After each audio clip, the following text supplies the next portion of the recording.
Hello friends, स्वागत है आप सभी का आपके अपने चैनल AK एकेडमी पर। आज मैं आप सभी के लिए एक महत्वपूर्ण टॉपिक लेके आया हूं और यह टॉपिक बाल विकास एवं शिक्षण शास्त्र से है और टॉपिक का नाम है वृद्धि और विकास। वृद्धि और विकास बेसिकली होते क्या हैं, आज हम इन दोनों के बीच के अंतर को जानेंगे। वृद्धि क्या होती है और विकास क्या होता है। सबसे पहले हम जान लेते हैं कि वृद्धि का अर्थ क्या है। वृद्धि का अर्थ है शारीरिक वृद्धि से है। किससे है? शारीरिक वृद्धि से है। जैसे जैसे बच्चे बड़े होते हैं वैसे वैसे उनके शरीर के अंग बढ़ते जाते हैं। साधारण तौर पर वृद्धि का अर्थ बच्चे के शरीर के विभिन्न अंगों का विकास एवं अंगों की कार्य करने की क्षमता से लिया जाता है। शारीरिक वृद्धि के द्वारा उसकी कार्य क्षमता का पता लगाया जाता है। वृद्धि बच्चे के व्यवहार को भी किसी न किसी रूप में प्रभावित करती है। यानी अगर हम सरल भाषा में कहें तो वृद्धि जो है बच्चे के शारीरिक विकास को ही हम वृद्धि कहते हैं। बच्चे के शारीरिक विकास में जो परिवर्तन आता है, जो फिजिकल ग्रोथ होता है, उसी को हम वृद्धि कहते हैं। इस पॉइंट को नोट कर लें। सरल भाषा में अगर हम कहें तो बच्चे के शारीरिक परिवर्तन, जो भी बच्चे के शारीरिक परिवर्तन होता है उसी को ही हम वृद्धि कहते हैं, जिसे हम छू सकते हैं, देख सकते हैं, वही वृद्धि कहलाता। जैसे कि हम कह सकते हैं अगर बच्चे का शारीरिक विकास अच्छा होता है तो उसकी मानसिक क्षमता भी उस पर प्रभाव पड़ता है। और जब बच्चे का शारीरिक विकास अच्छा होगा तो वह कार्य करने में सक्षम भी होगा, उसकी कार्य करने की क्षमता अच्छी हो सकती है। तो हम नेक्स्ट टॉपिक पे चलते हैं। नेक्स्ट टॉपिक हमारा क्या है? विकास। नेक्स्ट टॉपिक हमारा है, ठीक है, नेक्स्ट टॉपिक हमारा है विकास यानी डेवलपमेंट। डेवलपमेंट क्या है? डेवलपमेंट साधारणतः हम कह सकते हैं कि समग्र वृद्धि और विकास दोनों का स्वरूप होता है, जिसमें कि वृद्धि भी आता ही है और विकास जो है बृहद रूप है, वृद्धि का बृहद रूप है। वृद्धि जो है विकास का एक भाग होती है। और विकास का अर्थ जान लेते हैं। गर्भावस्था से लेकर प्रौढ़ावस्था तक, कहाँ तक? प्रौढ़ावस्था तक होने वाले विभिन्न परिवर्तन को ही हम विकास कहते हैं। विकास का कार्य गर्भावस्था से शुरू हो जाता है। विकास कब से शुरू हो जाता है? ध्यान दीजिएगा इस पॉइंट को, गर्भावस्था से शुरू हो जाता है विकास। इस प्रकार से विकास की यह प्रक्रिया गर्भावस्था, शैशवावस्था, बाल्यावस्था, किशोरावस्था एवं प्रौढ़ावस्था इत्यादि कई अवस्थाओं से होते हुए गुजरते हुए परिपक्वता तक पहुंच जाती है। कहाँ तक पहुंच जाती है? परिपक्व हो जाता है बच्चा।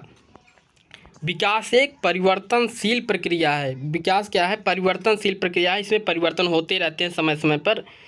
वृद्धि एक समय के बाद रुक जाती है, परंतु विकास निरंतर चलता रहता है। विकास जन्म से मृत्यु तक लगातार चलने वाली प्रक्रिया है। विकास कभी रुकने वाली प्रक्रिया नहीं है। अगर हम सरल शब्दों में विकास का अर्थ बताएं, सरल शब्दों में हम विकास के अर्थ को जानें, सरल शब्दों में हम विकास के अर्थ को समझें, तो हम ये कह सकते हैं बच्चे का जो भावात्मक एवं संज्ञानात्मक और क्रियात्मक पक्ष का विकास होता है। जैसे कि बच्चों के मानसिक क्षमता का विकास होता है, बच्चे के भाव विचारों में परिवर्तन आता है, भाव विचारों की क्षमता विकसित होती है, तो जिसे हम छू नहीं सकते, जिसे हम देख नहीं सकते। अक्सर विकास में ये सब चीज़ें आ जाती हैं। और विकास में वृद्धि भी आती है जिसे हम छू भी सकते हैं, देख भी सकते हैं। जैसे कि हाथ का बढ़ना, पैर का बढ़ना और शारीरिक अंगों का बढ़ना, ये वृद्धि है। तो हम नेक्स्ट टॉपिक पे चलते हैं। दोनों के अंतर को समझ लेते हैं। विकास और वृद्धि में क्या, दोनों के अंतर को समझ लेते हैं। नेक्स्ट टॉपिक पे चलते हैं। ठीक है, ओके, हम आगे चलते हैं। वृद्धि और विकास में अंतर। वृद्धि और विकास में क्या अंतर है? वृद्धि देख लीजिए। वृद्धि का अर्थ है शारीरिक परिवर्तन। हमने आपको पहले ही बताया कि बच्चे में जो शारीरिक परिवर्तन होते हैं वही वृद्धि कहलाती है। जैसे कि बाल का बढ़ना, हाथ का बढ़ना, पैर का बढ़ना, जैसे जैसे बच्चे बड़े होते हैं वैसे वैसे उनमें शारीरिक परिवर्तन आता है, यही वृद्धि है। ठीक है, आगे चलते हैं। विकास देख लेते हैं। विकास एक निरंतर प्रक्रिया है। विकास लगातार चलने वाली निरंतर प्रक्रिया है, जिसमें कि वृद्धि और भाव पक्ष, क्रियात्मक पक्ष, संज्ञानात्मक पक्ष, सारे पक्ष आ जाते हैं। तो वृद्धि दूसरा पॉइंट है, वृद्धि संकुचित है। वृद्धि क्या है? संकुचित है, छोटी है। यानी चूँकि वृद्धि की अवधारणा विकास की अवधारणा का भाग है, क्योंकि वृद्धि जो है विकास का अंग है, विकास का भाग है। विकास वृद्धि की अपेक्षा, विकास में देख लेते हैं दूसरा क्या है, विकास वृद्धि की अपेक्षा अधिक व्यापक है। यानी कहा जा सकता है कि वृद्धि जो है एक छोटी इकाई है, विकास की एक छोटी इकाई है, और विकास एक बहुत बड़ी व्यवस्था है, विकास एक बहुत बड़ी प्रक्रिया है। ठीक है, तीसरा पॉइंट चलते हैं। वृद्धि का तात्पर्य मात्रात्मक एवं परिमाणात्मक परिवर्तनों को प्रकट करता है। हम कह सकते हैं कि वृद्धि का जो तात्पर्य है मात्रक एवं परिमाणात्मक परिवर्तनों को प्रकट करता है। यानी कि जैसे कि बच्चे में जो वृद्धि होती है उसे हम, उसकी एक सीमा होती है, वो एक सीमा तक ही विकसित होता है। जैसे कि प्रौढ़ावस्था तक ही विकसित होते हैं, हाथ पैर का बढ़ना ये सब एक लिमिटेशन है, एक सीमितता तक बढ़ते हैं।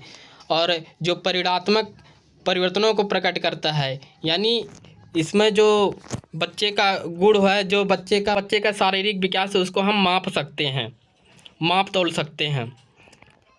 विकास, तीसरा पॉइंट विकास में कहते हैं विकास गुणात्मक परिवर्तनों को प्रकट करता है। यानी विकास गुणात्मक परिवर्तनों को प्रकट करता है। कह सकते हैं कि विकास बच्चे के भावों को, बच्चे के विचारों को, बच्चे की मानसिक क्षमता को, बच्चे के नैतिक विकास को प्रकट करता है। यही गुण होता है बच्चों के अंदर। ठीक है, और वृद्धि देख लेते हैं। वृद्धि के चौथा पॉइंट कहता है वृद्धि निरंतर नहीं चलती है। हमने पहले भी आपको बताया है, वृद्धि निरंतर नहीं चलती है और शिशुकाल के पश्चात धीमी पड़ जाती है।